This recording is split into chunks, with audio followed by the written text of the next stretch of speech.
Join us as we dive into the history, hauntings, and high strangeness of the world to try to better understand the paranormal. I will be your guide. I am paranormal researcher and investigator Eric Freeman-Sims. Welcome to the Unseen Paranormal Podcast.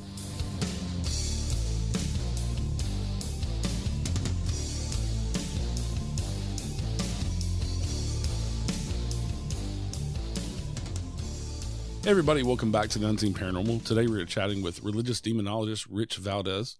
Rich is the resident demonologist for the United States Old Catholic Church, owner and director for the Paranormal Clergy Institute, and you may recognize him from the new Travel Channel show, Eli Roth Presents The Legion of Exorcists. Today we're going to chat with Rich about his experiences with the paranormal and the demonic and find out what a true demonologist is. Hey Rich, welcome to the show. I'm excited to chat with you today. Thanks for joining us. Well, thank you for having me. Yeah, when your manager reached out, I wasn't really all that familiar with you. I had seen the show on demand on Discovery Plus, kind of dove into the show and kind of like how they presented the show. And yeah, I was excited to have you come on today. And I've been looking for the right person to kind of approach the demonology thing and demons and exorcisms and things like that. And I just thought you'd be the perfect person for that. Well, I appreciate that you thought of that of me. So hoping I don't let you down. No, I think we'll be good. So how did you, because you're a paranormal investigator and researcher also, so what got you first introduced and interested in the paranormal to begin this journey? As long as I can remember, from I'd say late 70, 78 and on, I used to watch In Search of with Leonard Nimoy. Of course, they were more than likely reruns at that time, but that got me interested in it. And that's what I first got in contact with, came in contact with the Warrens and their cases, and also others that are in the paranormal. One day, 15 years of age, I had an OBE experience. I couldn't explain it. I thought I was dreaming. And I saw myself in my aunt's room, and a little background on her, she's Down syndrome. But I was wondering why my dream was in the room. But I realized I was looking out her eyes. And I got up from the bed, walked to her doorway, and all of a sudden everything went black, and I felt the sensation of falling down. And I woke up with my mother pounding on the door and saying, "Rich, wake up. We got to go. Your aunt had 13 grand mal epileptic seizures, and we got to go." And I couldn't get up. I couldn't move my body. It seems like I was having what is commonly referred to as sleep paralysis. Yeah. But I think that my spirit had not necessarily settled back in to my body. So I was stuck like that for, I don't know how long. I felt like an eternity. But when I finally was able to get up and get moving, I went running because they only live 5 blocks away, and I went, got there. I passed the ambulance on the way, and I got to her, and she was exactly where I left her in what I thought was a dream. And then I started thinking, this is way too weird. And the only way that I found out that it was OBE, because I grew up in a very, I'd say, non-denominational Christian type background. Yeah. Very conservative. They couldn't give me any answers. They said everything was demonic.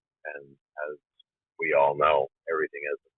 Until one day I secretly went to the public library, found a book on ESP, and found the term OBE. And there you go. I got into the paranormal. And I didn't start investigating until I was 17, went to the Biltmore Hotel, which was abandoned and closed at the time, closed off. I snuck in. Yes, I know. It's illegal. Don't tell anyone. Well, I just told everyone. And went from there. And that's how everything got started. Didn't capture any evidence with the tape recorder or the Polaroid, but I at least tried. And that's how I got started with that. Yeah, just kind of sparking that curiosity of what happened to me, and I want to find answers. Exactly. Isn't that how it all started? Yeah. For me, it was when I was 8 or 9 years old, and I woke up to a full-body apparition in my doorway of my bedroom. And, of course, it scared the shit out of me, so I jumped up and slammed the door. And then my father passed away when I was 14, and that kind of thrust me even more into it because I kind of grew up agnostic, and my father was agnostic as well. And really not religious household, but we talked about paranormal a lot, and because my family had experiences. And so when my father died, I wanted to go prove to myself that there really is something beyond us. And so that kind of thrust me into it.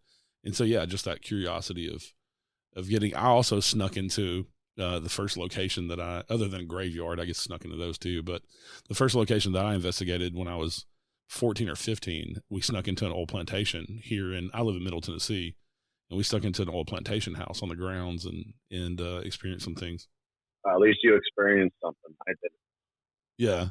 How long did it take until you actually experienced something? I would say 22, and that's through trial and error. Of course, there were no EMF detectors back then, right? Geiger meters, anything like that.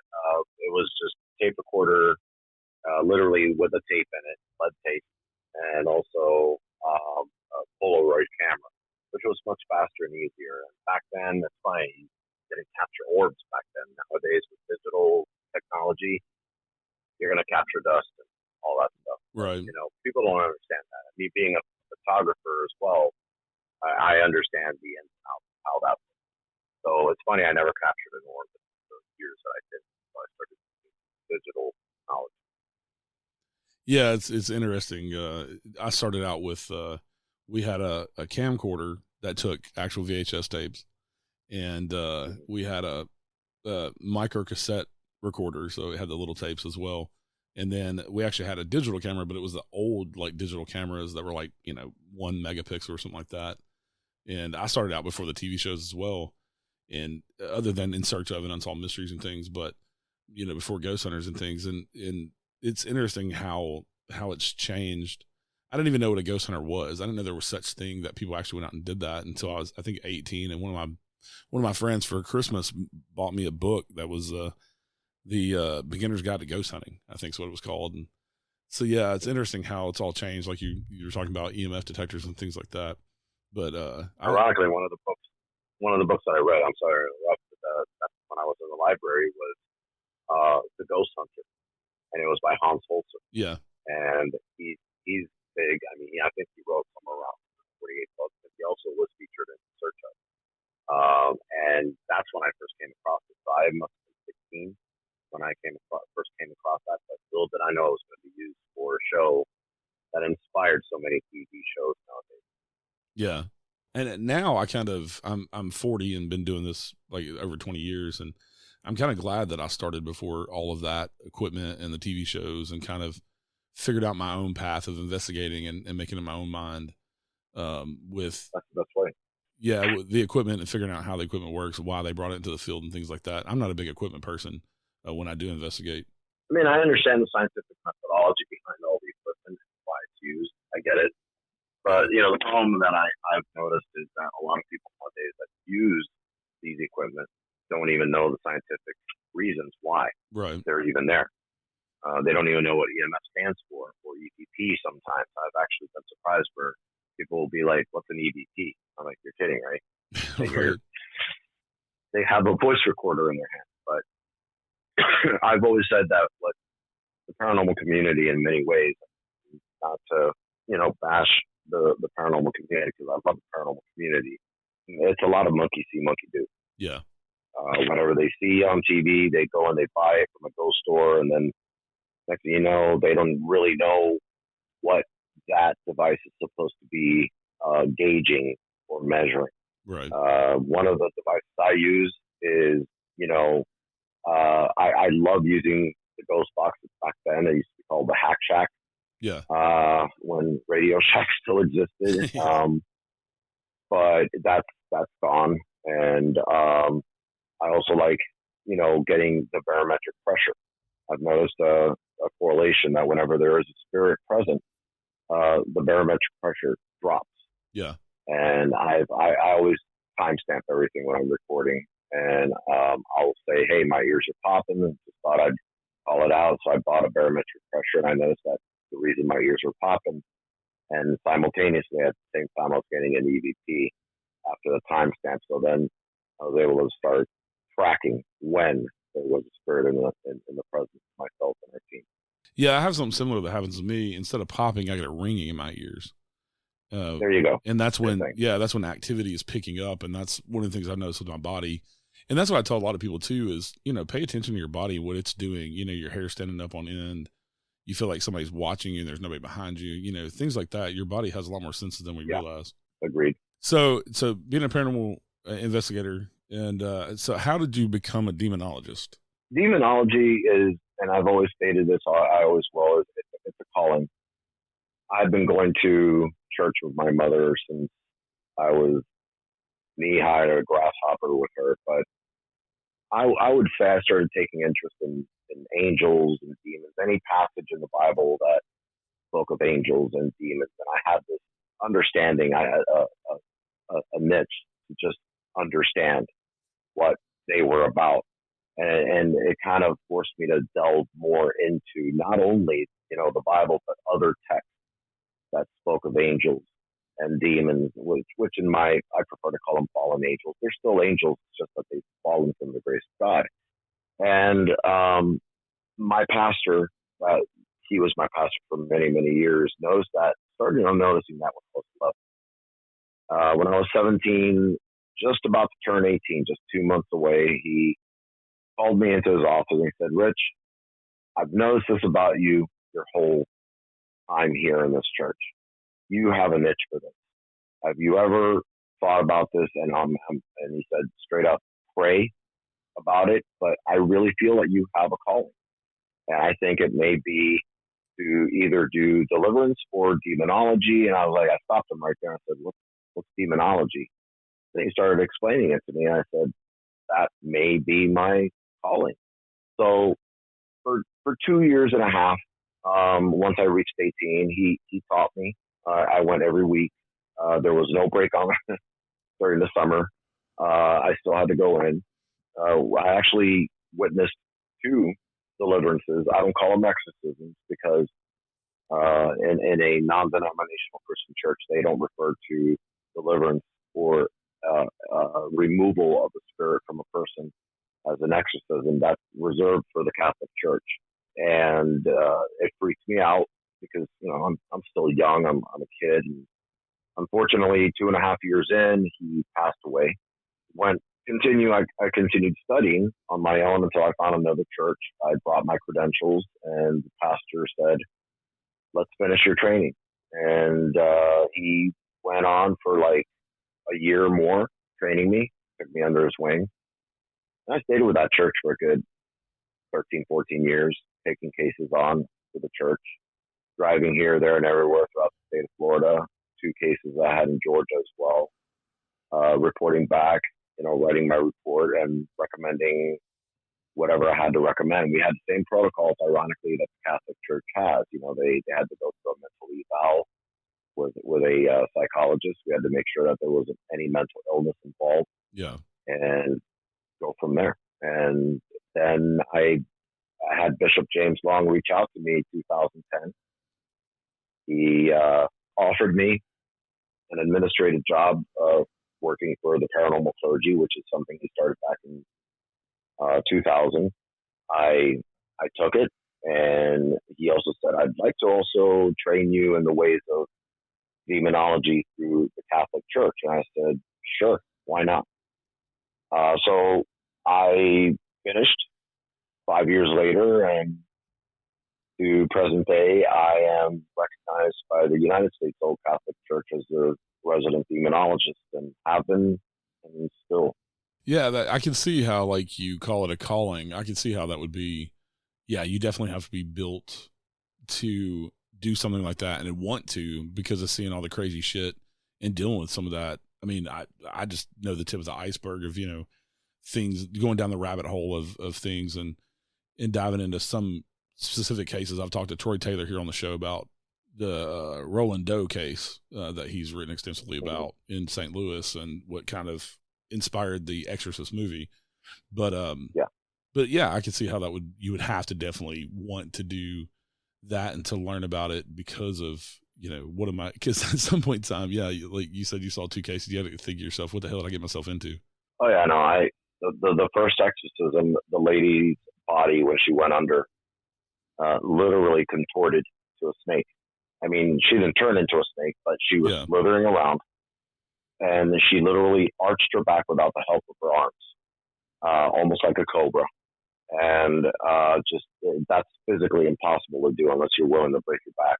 Right. And she just went back and forth. You know, literally, the co-pastor and the pastor were in front of her, and she was like a cobra does, you know, when they're being hypnotized by the flute player. Yeah. And the only thing that was between me and what was going on in the other room was one of those mirror glasses. You know, you can see into the room, but the others can't see into the room you're in.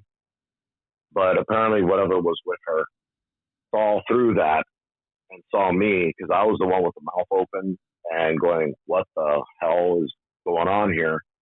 And it literally, I heard it say, "He's next." That's when I ran back to the couch and opened the Bible and started praying, because that is enough to scare anybody. But imagine you're 18 going on 19, right? And you just got told by something that has existed long before man that you're next. Yeah, you're going to have problems. Yeah. I can see that where to make you shit your pants. Yeah. But so to clarify, because through pop culture, I think a lot of people are familiar with kind of what exorcists do in a way. So what's the difference between a full-blown exorcist and a demonologist? Okay, so demonology, in essence, their job through the United States Old Catholic Church or the Catholic Church are, the best way I can describe it is, think of a chess board with chess pieces on there. We're the pawn. We're the ones that are usually the ones that are, you know, put out either one pace ahead or two paces ahead. And that's when we either get knocked out or it allows for the bishop to cross. And in other words, we get sent in. Now, I'm going to give you both examples. Through the Catholic Church, a demonologist's job is to actually go in first after the psyche eval has been done and do testing, which I can't go into, unfortunately, because I've been, you know, sworn to the church to never divulge how we test. Right. But it is a form of spiritual provocation of that demon.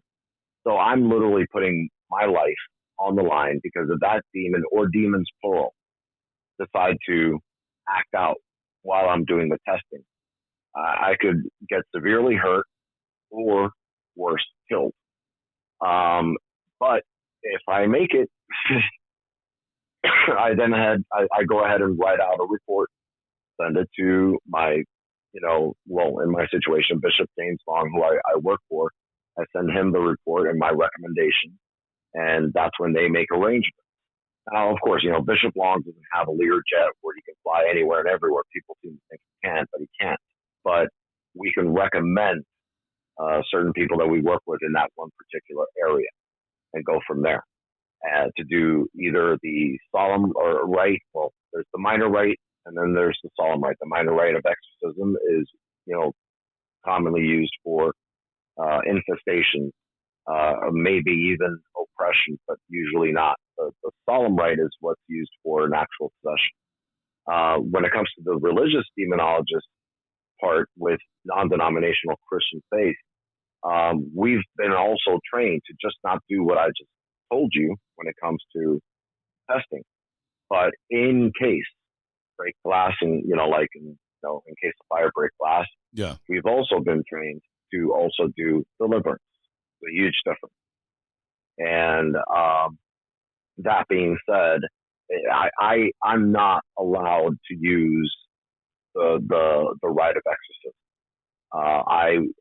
The deliverance is basically using actual prayers and verses from the Bible in conjunction with spiritual battle to remove whatever may be, or, you know, several things that may be with that person. And it's never recommended that you do this alone. But there have been situations where I've had to do this on my own, and it's not fun. It takes its toll. It really does. Yeah. And you said so. There's a few things that you said in there: infestation, oppression, and then possession. What are the differences between those three? Is that like a different level as you kind of go up all the way to the actual possession, or what's the difference? Different levels of attack. It's a form of breaking the victim down. Infestation is usually how it begins. That is how they get in. How they get into your home, your space. Oftentimes, people, and I've noticed this to be a trend. They'll hear 3 knocks on the door, and they'll open it, and there's no one there. Now, I don't know about you. I live in Miami. Someone knocks on my door. I don't care if it's 2, 3, 4, 5 times. I'm going to be looking through the peephole or through the window before I open the door. Yeah. And I just find it amazing that people just hear the knocks and they open it. Usually that's their way in. In the spiritual realm, from what I've seen and noticed, is that's an invitation to them. That's just enough. A crack of that door being opened, it's just enough for them to come in. And it's usually 3 knocks. I had a case years ago where that happened to a lady, and she was a staunch Christian, and she swore up and down. I don't know how all of this is happening. I mean, what she was telling me was a horror story. And I asked her, let me just ask you one question. Have there been 3 knocks on your door? She said, yeah, various times, but there's never anyone there. I said, that's how they got in.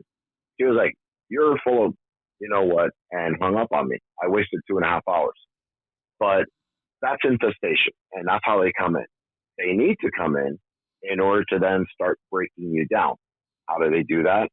They break you down for oppression, this is the oppression stage. Your sleeping pattern is interrupted.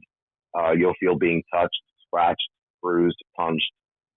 You'll start seeing things at the corner of your eye, hearing things that are not there, and people around you don't see it or experience it either. That's how they start breaking you down. And the reason they do that is so that it makes it easier for the lower level people to possess you.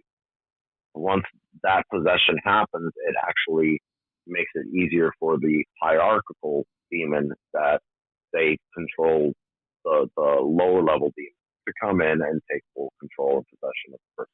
Yeah, that makes sense. So if you break yourself down that way, if you have mental health issues or you're an addict and things like that, does that make it easier for them? Are they opportunistic? Oh yeah. If you're sick, if you're a drug addict and alcoholic, if you're having a lot of emotional turmoil going on in your life, I mean, you name it, anything that can lower your defenses emotionally, mentally, physically, health-wise, yes, you're a prime target. And there doesn't have to be any rhyme or reason. The case of Annalise McHale, better known as Emily Rose, was a devout Catholic. And she got attacked, and she lost her life weighing 68 pounds. The people that know her story well know that she became a martyr. There was a time there where she was able to speak clearly without the interruption of demons, and she said that the Virgin Mary has spoken to me, and she has told me I have to go through this, and it is to be used as testament to faith. And people remembered that, and even though the 2 bishops and her parents were actually jailed, this happened in Germany. I don't know if too many people are aware of it. They were jailed for not taking the proper steps to make sure that she was being fed, because one of the things that these demons were doing to her were not allowing her to eat or drink or anything. Yeah. Feeding tubes should have been put in her. They should have stopped when her blood pressure was really, really low, and they didn't. And she eventually, her body just collapsed and gave out on her, and she passed away, unfortunately. But long story short, it can happen to anyone. It could happen to me. It could happen to, a bishop, a priest. The dangers that we face, and I can only speak of this theologically speaking, the church comes into more contact with these cases because naturally people that feel they may have something demonic are going to go to the church more than you'll see in the paranormal field. Yeah. Nowadays, the way the paranormal field is geared due to, the paranormal shows is it's screaming demon everything. Not necessarily, as I've always stated before, and I'll state it here. As you were in life, so shall you be in death. Yeah. And sometimes it's just a jerk, that in life he was a jerk or she was a jerk, and they will be in death. So oftentimes that's why even in the Bible they do test the spirit.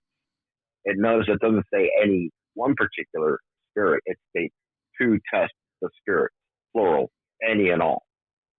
So that's why I have such deep respect for the paranormal field and theologically speaking for the church and what their place is when it comes to what we do there too. Yeah, I say I kind of have a similar motto. I say if you're an asshole in life, probably gonna be an asshole in death. And so exactly, yeah, it's true. Because I've come in my 20 plus years of investigating, I've never come across anything that I would think was demonic or was inhuman. That's just my experience. I've come across some nasty spirits. Now, maybe, in there may have been something inhuman and we just, were protecting ourselves against it or because we also don't go in provoking in anything like that. We go within good intentions, right. And in any kind of, spirit box session and things like that, we shut it down. We don't play with Ouija boards. We don't do pendulums, things like that where we can invite crazy things in that we don't want any part of. And also, I'm not trying to mess around with things I don't know nothing about. I know a lot about spirits and EVPs and things like that, but I'm not trying to get into the realm of inhuman spirits and demons and things like that. But what do you think about the proliferation of demons on TV and certain TV shows? They're claiming they get possessed every episode and all that type stuff. I think it's an unfortunate trend that's been going on 2 decades now that has really spiraled out of control.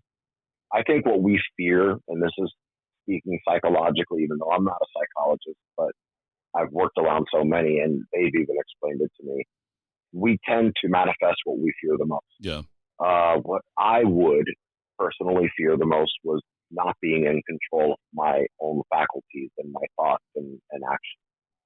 I would rather, if I was a victim, and I've said this many times, if I thought, well, maybe I have an attachment, or maybe I am possessed, I would rather be told by a mental health professional, no, you're okay. Look, I'm diagnosing you with schizophrenia, bipolar, split personality disorder. And I'd be like, oh, thank God. And I know you're thinking to yourself, why would someone want that? Well, that can be treated with medication, right, and therapy. When it's something else inhuman and it takes over, there's no guarantee. There's no such thing as an exorcist. You can have like the Pope, 4 priests, and 2 bishops, exorcising an individual. It's not going to make a lick of difference until that demon has been worn down and ready to go. And that's the danger that exists today with these other shows that are on TV. They feel that they can do it. The paranormal field and theology have nothing to do with each other. The only similarities they have is that they're both dealing with something spiritual. That's it. Yeah. When it comes to a fallen angel, understand the history. Fallen angel has existed long before mankind was created, so they know you and I and everyone here better than we know ourselves. They know our weaknesses, they know our strengths, so they know to actually hit us up on our weakness, to break us down. And that is the worst enemy, because you don't see it, but they know you, they've seen you, they've been around you, and they're going to do what they can to bring you down. When it's a human spirit, it's pretty easy to work with. That's when you actually work with that spirit to try and send them to the other side or find some kind of resolution with them.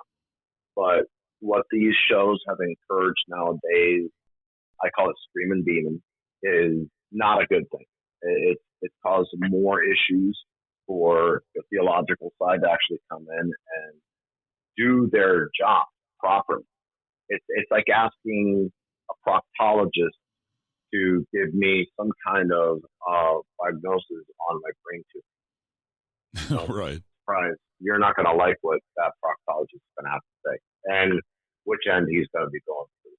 solve your problem with brain tumors. Yeah, it's almost like, because back in the 80s there was, and a lot of people younger people don't know this because they weren't alive, but there was a satanic panic back in the 80s where we kind of went through some similar as now. It's just more prevalent in pop culture, I think, now than it was in the 80s. But, there were some murders and things where people got convicted simply based on they thought they were devil worshippers and Satanists, and they really weren't. And a lot of them have gotten freed because they figured out through DNA and things that they didn't kill the people that they were sentenced to kill. But it seems like we're kind of hitting that fever pitch again with the TV shows nowadays, because it's good ratings, and for whatever people watch that shit. I don't know why, but yeah, it seems like we're going through a second satanic panic. And so how prevalent is, oppression, infestations, and possession? Very far and few between. And now I state this paranormally speaking, very, very, very far and few between. I've had a few, but very few. Being involved with the church, I've been exposed to more cases where it is very prevalent. Yeah. The satanic panic that you speak of, I went through myself. I had to sit through the movies, that if you listen to Ozzy Osbourne, he's a Satan worshiper, or if you listen to Black Sabbath, or and they did the backmasking garbage, and Kiss stood for kids in Satan's service, and I'm like, really? I get the satanic panic, crap going on, but being involved in the paranormal, and I will go on record as stating this, I've been privy to being able to get to know Native American shamans that practice their shamanistic ways, witches that are actually good witches. They're not evil witches casting spells to turn you into a frog and shit. That doesn't work. That just doesn't happen. My father, for many, many years, he was a santero. He was into Santeria. And he was in the sect of Santeria called Palero. Those are the ones that do the bindings, the curses, and all that thing, all those nasty things. And he got out 25 years ago, and he, accepted Christ as his Lord and Savior and everything. And that was great. But he told me a lot of what happened. And yes, there have been, and there still are, sacrifices that are done, blood sacrifices. There are also, through studies and people I have interviewed over the years, and cases I've been involved in through the church, come to find out that there are still individuals, secret organizations, secret occultish type organizations that do practice black magic. But I feel that they don't really know what they're doing. Unlike many people, I'm not one of those that have given into the satanic panic that sees a pentacle and says, "Oh, run!" No, I don't even run when I see a pentagram, which is a pentacle inverted. But at the same time, I have to also take note. Well, this ceases to be a protective symbol, a pentacle, which is what it really is. When it's inverted and it's a pentagram and there's symbols around it, I then have to take, notice. And I have to do a little more research and interviewing and find out that oftentimes, believe it or not, it's teenage kids or, college kids that are so bored they got nothing else to do. And they're like, a bunch of girls saying, let's start our own coven. And it's like, why?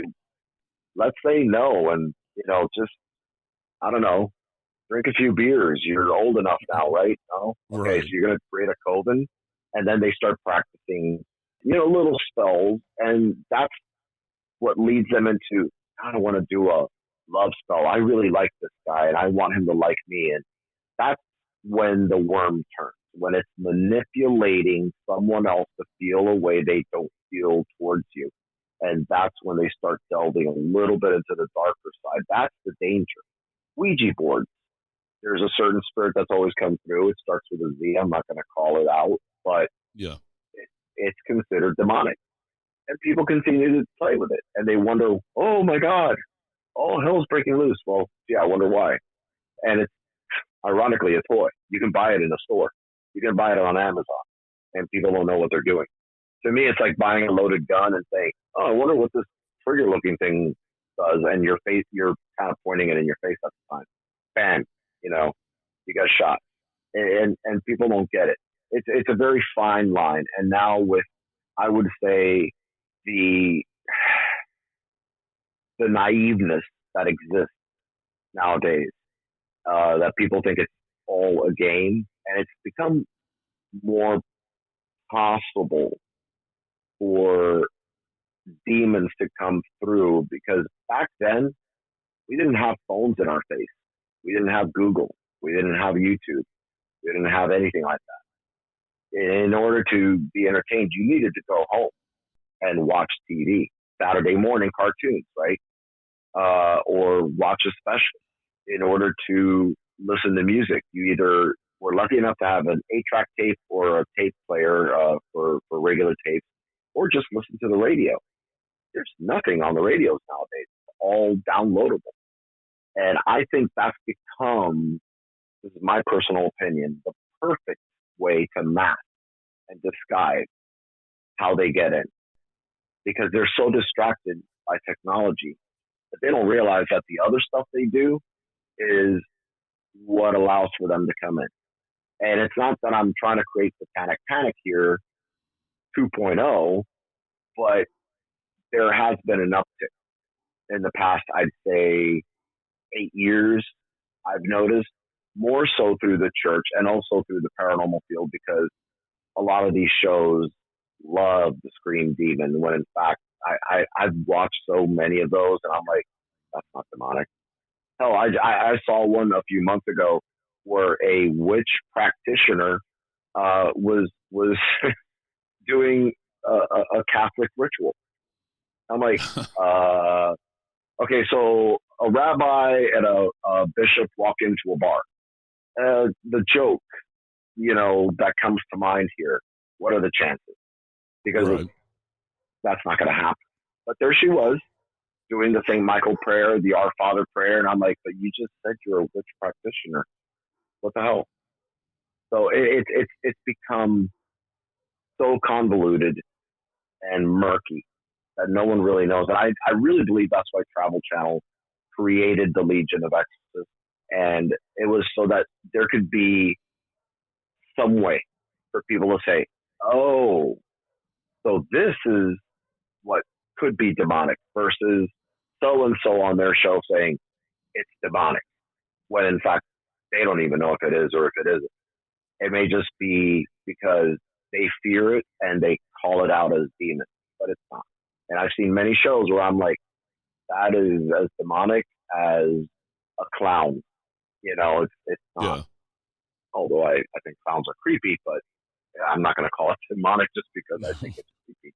Right. Yeah, and I get what you're saying with technology stuff, because we're so disconnected from ourselves and the earth, and it's so easily to get distracted from what's important in life. And also, it's easier to change the way people think and stuff, because your cell phone is always listening to you, and you're getting ads tailored to you, and things like that. And so, and so many people are looking for validation online, instead of just having self-worth and self-esteem and being comfortable with their own skin. I agree 100%.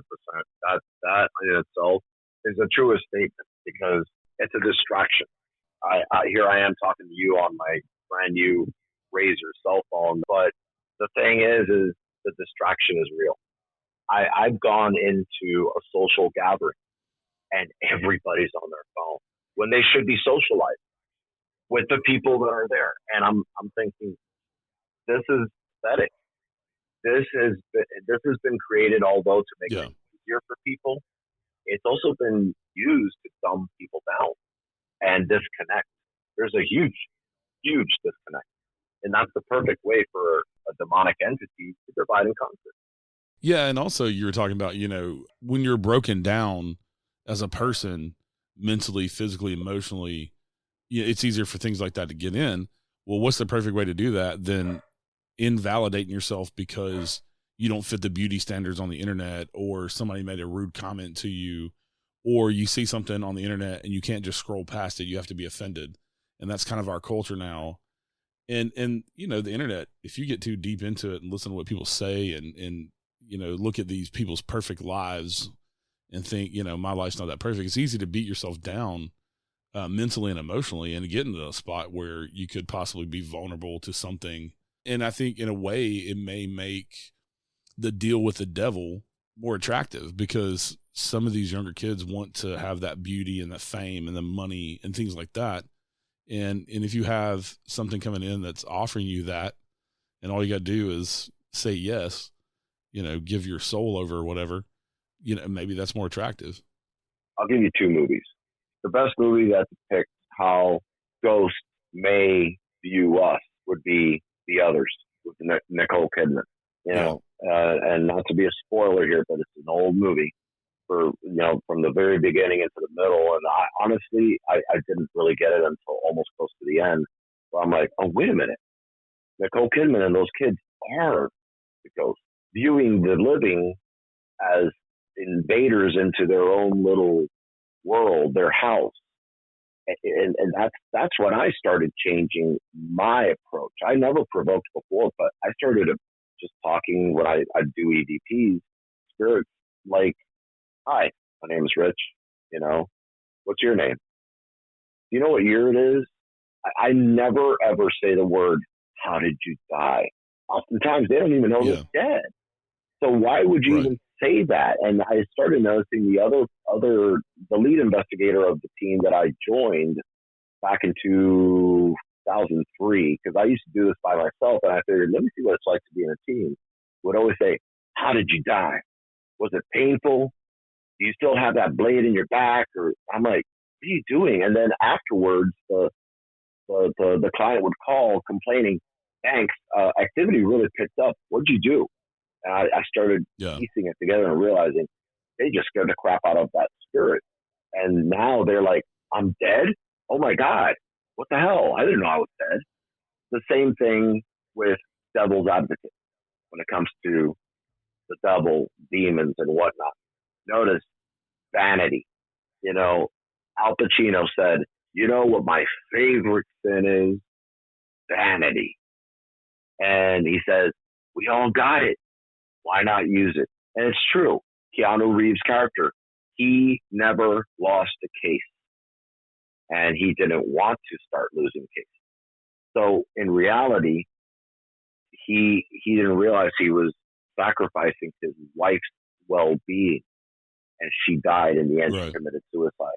It's funny. It's easy how easy, not just the devil, but his demons can actually just seep into the smallest little crack. That's all they need. So there you go. Two movies that can easily give you a perception as to how things work, in my opinion. There's I don't like to put everything under one umbrella, but that's my opinion as to how it works when it comes to both sides. Hopefully people will understand it better that way. Yeah. And as an agnostic, I use the term demon loosely. As an agnostic, I believe in a lot of the same as the Christian religion and things, you know, something beyond us, something higher than us. And I think that to have the good in the world, you have to have the evil, because you have to have that balance. Yin yang. Yeah, the yin and yang. And I think that I just want my audience to know, because they've heard me talk about being agnostic for a long time here on the show. And just, I wanted to make that distinction that, yeah, I'm using the term devil, demon, you know, I'm just using the terminology. Do I believe there are inhuman, nasty things that can attach to you and possess you? Yeah. I mean, there's too many stories and too many real stories out there of people having it happen to them. And that's why I wanted, because that's why one of the reasons I want to have you on, because you're very straight shooter, it seems, when it comes to, you know, non-denominational and things like that. I'm trying to think how I wanted to word it without like offending you, or, you know what I'm saying? No. It's very hard to offend me, to be honest with you. Yeah, without taking it, I get to the nth degree of the religious way, but you have a way of explaining it that's very easy for people to understand, for people who aren't religious or people who have other religions other than Christianity. And I respect that and appreciate that, because I think it takes all of us in the paranormal to try to figure out what's going on.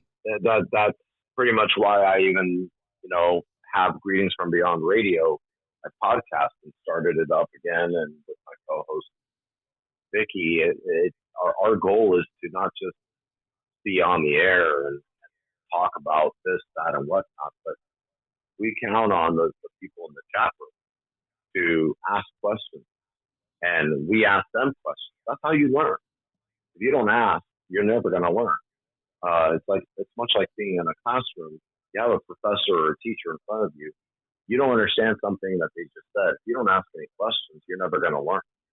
If you're there and you're not there with the intent to learn, then why even be there at all? Right. So I often encourage people, hey, you know what? Take the time to ask questions.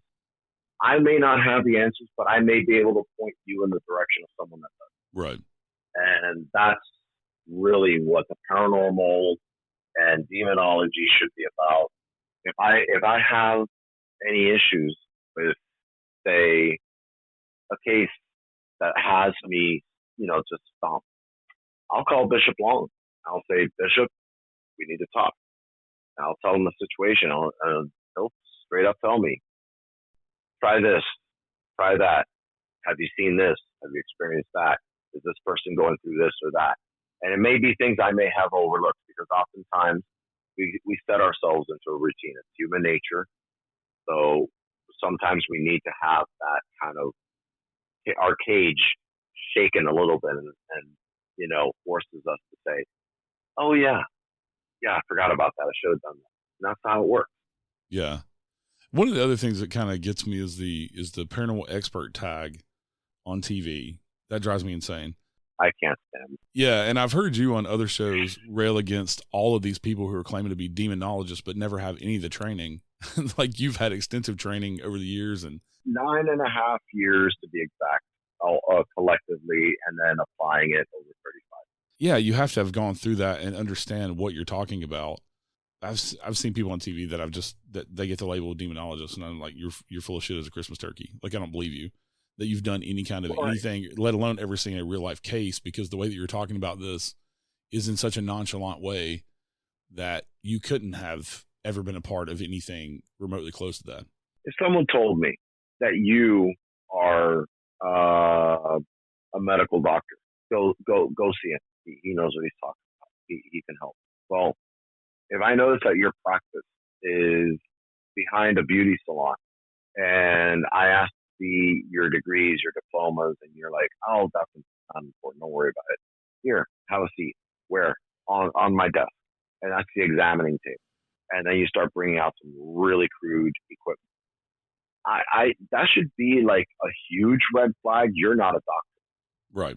Yeah. Now, you can call yourself a doctor all you want. You can even think you're a doctor because you've seen a few videos on YouTube and perform surgery and know what to look for, but that doesn't mean you're a doctor. When I've referred to demonologists, and I say self-proclaimed demonologists because they read a book or two, doesn't mean that they're a demonologist. They're not recognized by a church. And I usually ask this of any other demonologist when they come up to me. Hey, yeah, I'm a demonologist too. I'm like, that's great. That's awesome. So what church are you affiliated with? I'm not affiliated with the church. Oh, you're not? Oh, okay, well then who mentored you? I read like a book or two. Lots supernatural. Okay. So you have no formal training is what you're telling.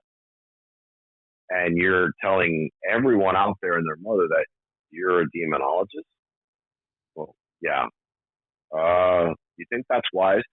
And I say this with intent, because they're not only putting themselves in danger, because if they happen to come across someone that is possessed or demonic infestation, oppression situation, and what are they going to do then? Right. What should they be expecting? What I've noticed over the years, and this is also warned, my every mentor I've had, including Bishop Long, I've warned. This is more than anything, not only a test of faith, because it's not you. It's not you that takes the demon out. It's not you putting on, boxing gloves and going in there and battling the demon. No, You're a vessel. God is working through you to get this demon out. In fact, when I go in, and I've had to actually go in and say the words, I never say, I command you in the name of Jesus. No. I command nothing. I always say Jesus Christ commands you to leave, because that in my faith is who has the power and working through me. So if this person that is a self-proclaimed demonologist goes in and says, you know what he just did or she just did? They just welcomed that to come into them. Yeah. And that's the danger. Then all hell breaks loose. And that's oftentimes what my team over the years and I've had to face by myself have had to be the cleanup crew to someone else's huge mess. Yeah. I think the same is true in paranormal investigating. I'm sure you've seen that. Oh, yeah. You were talking about earlier with, like, you know, going in and maybe letting the spirits know that they're dead when they didn't, and you made it worse. And I think that's everybody and their mama nowadays call themselves paranormal investigators. And okay, well, that's fine. And if you go out and investigate, you know, different like public locations and things like that, until you know what you're doing, or you have a network of people that you can contact, that's great. Go do that. Go have fun. If you just want to be a ghost hunter and do it on the weekends and just have fun and go and get jump scared or whatever, go do that.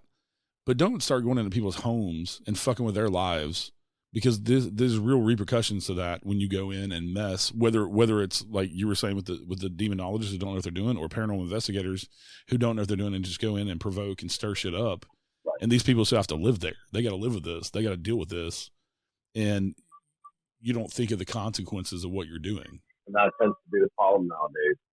They don't take this seriously, and they are putting other people's lives in danger by not taking the precautionary measures. To, you know, at least take the time to join a team and learn how they do things, how to do things properly, and then go from there.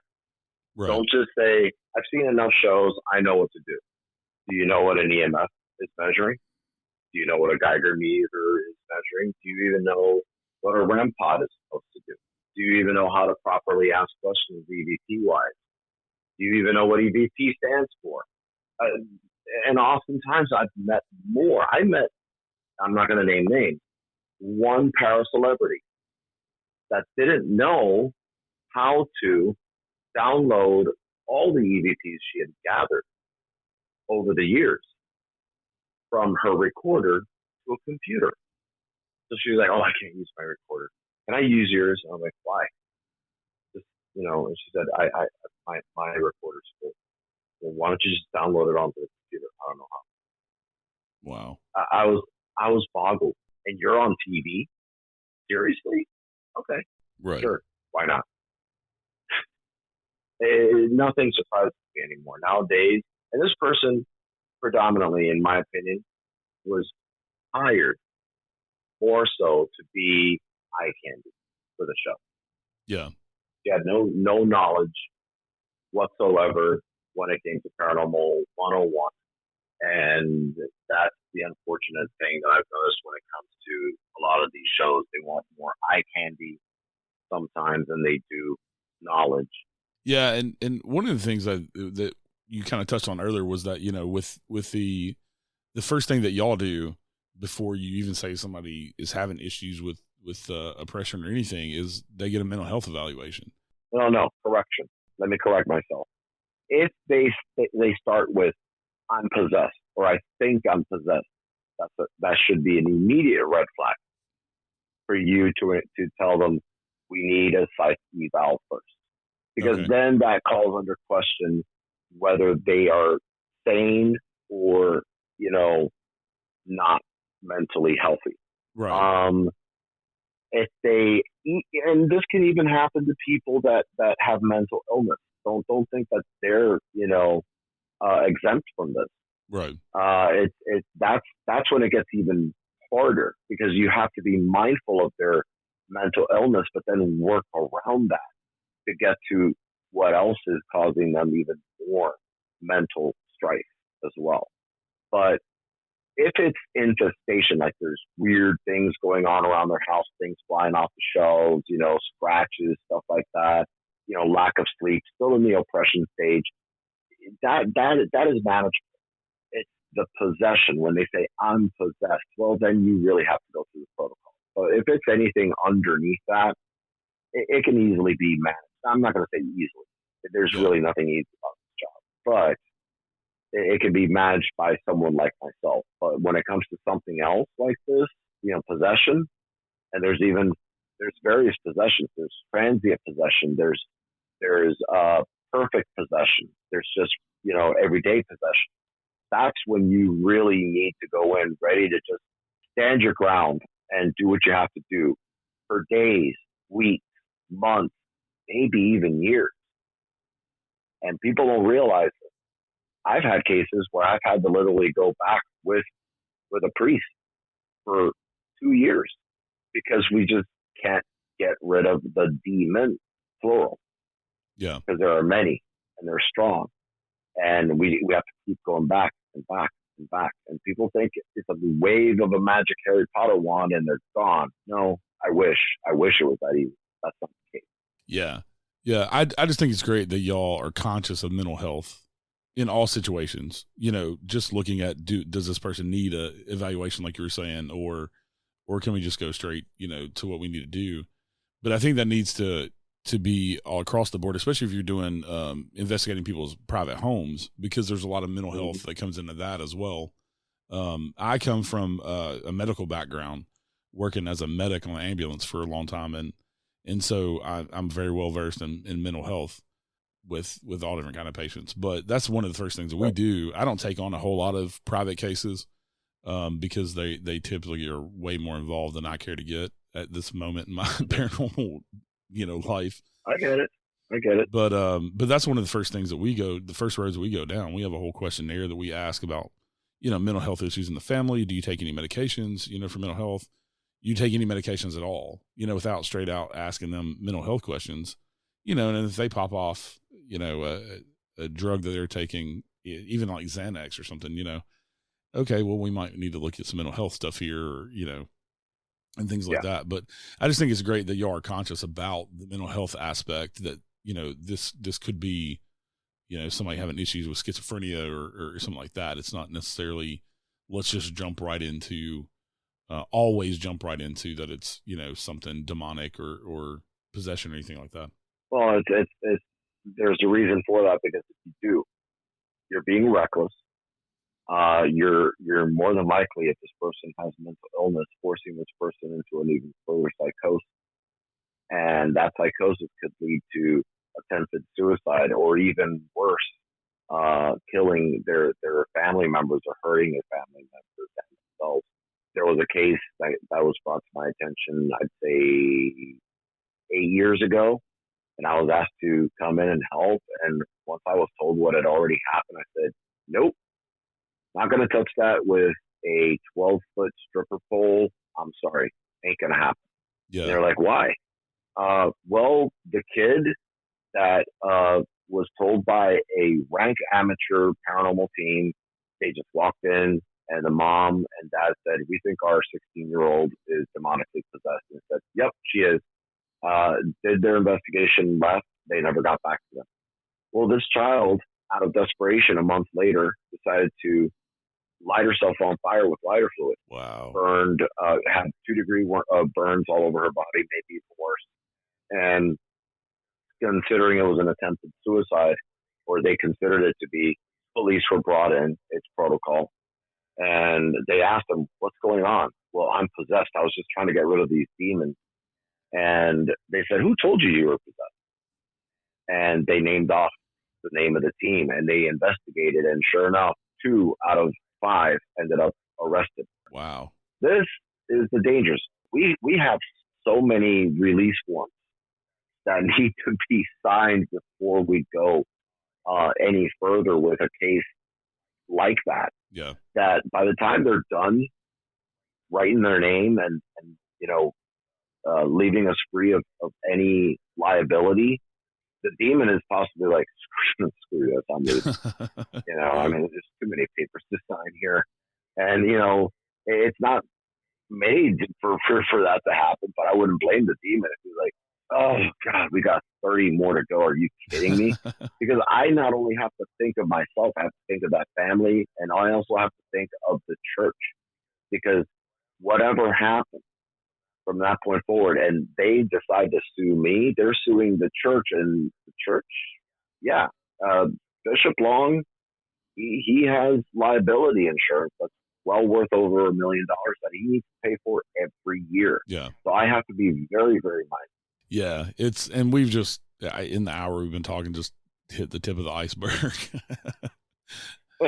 I could sit here and talk to you for the next couple of hours about this. I have so many more questions, but I'd love to have you back on the show sometime if you come back on. I'd love to be on, sure. But I've really enjoyed the conversation today. What you said, you're firing your podcast back up. Where can people find that at? It's already been fired up since January 18th of this year. Okay. And it's a shared podcast with my co-host, Vicky Burnett. And you can find us on YouTube under Greetings from Beyond Radio. Just, subscribe and, hit the notification button. That way people know. But we're usually on Wednesdays, 6 to 8 p.m., but the hour's going to be changing. I think we're going to be dropping it down to an hour and a half instead, and being a little bit more picky choosy about getting more guests, because we find that we learn a lot from our guests, and so do our viewers as well. Yeah. But we're on every podcast platform you can think of, Spotify, iHeart, you name it. We're on there too. If you can't see us, you can hear us as well.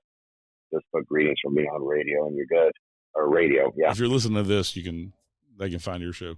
Come again? Sorry. I said if they're listening right now to this show, they can find yours for sure. Yeah. And also last night, unfortunately, it was the last episode of Eli Roth Presents The Legion of Exorcists. But, it's I guess I had the last word, because my story was the last story told of my experience. Because it was me. I like the way they brought the story across. But yeah, that can be viewed on Max, which used to be HBO Max. It's now Max, and also Discovery Plus. All 6 episodes should be available today, and so give it a watch. And I know there's a few things that are over the top. I totally understand, but remember, Hollywood has its artistic licensing rights, and they tend to go a little overboard at times. And just give it a try, give it a gander. And people can follow me on The Real Rich Valdes on Instagram, and I have, I believe it's Demonologist Rich Valdes, or Rich Valdes Demonologist fan page on Facebook. Yeah, and I'll put all those links in the show notes. And yeah, everybody go check out the show. I really enjoyed it. I watched your episode, and I have to say, the guy that they cast to play you in the reenactments, that's one of the best castings I've ever seen, to actually like look and sound like you. I almost thought it was you at first. Well, I got a better looking beard than he does. I'll just say that, because I wouldn't want the guy to beat me up. But I've been able to talk to him here and there. He seems like a really down to earth, nice guy. He looks like someone that would have been cast for Sons of Anarchy back in the day. Right. and he looks the part. Trust me, he's a weightlifter. He's built like The Rock. Yeah. But I was like, yes, better him than what they picked for me for that show, for that one episode of A Haunting. I sounded like a human that had just come off a raft and had a full on beard and a crown. I wasn't bald. I was like, oh, this is crap. What are they doing? But so that was just bad casting. This time around, Paul Sinecourt casting, by the way, was the one that did the casting call. And they did a good job with finding our doppelganger. Yeah. So, good for Paul. Yeah, and hopefully enough people go watch the show. Maybe they'll bring it back. I would love to see more episodes, because I found it fascinating in the way that the stories were put together. Like you said with Hollywood, it's a little dramatized in the reenactments, but it's definitely not as bad as some of the other shows out there that have such horrible reenactments. But I hope they bring y'all back and film more episodes. That would be awesome. hey, I think we're one of the first recreation shows that can actually, say, yeah, but did your recreation have Eric Roberts? Because ours did. Right. And we were like, wow, Eric Roberts, that's cool. Yeah. Yeah. And there aren't many shows that can say Eli Roth presents. Right. So we were honored when Eli Roth was back in our show. And I think we're going to have a second, third season. I'm not sure. We have to wait for the ratings to come in. We just finished our last episode last night, but I have a good feeling about it. Positive thinker. So I expect to see more of these shows come up. Instead of just 6, I'm pushing for 12. Yeah, that would be awesome. Thank you, Rich, so much for coming on today. Thank you. All right, everybody. Y'all stay safe out there. We'll see you next time. Have a good day.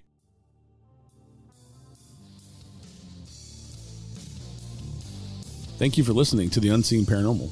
Join me next Wednesday with a brand new guest. And please rate, review, share, and subscribe on Apple, Spotify, or wherever you're listening right now. This helps more people discover the show.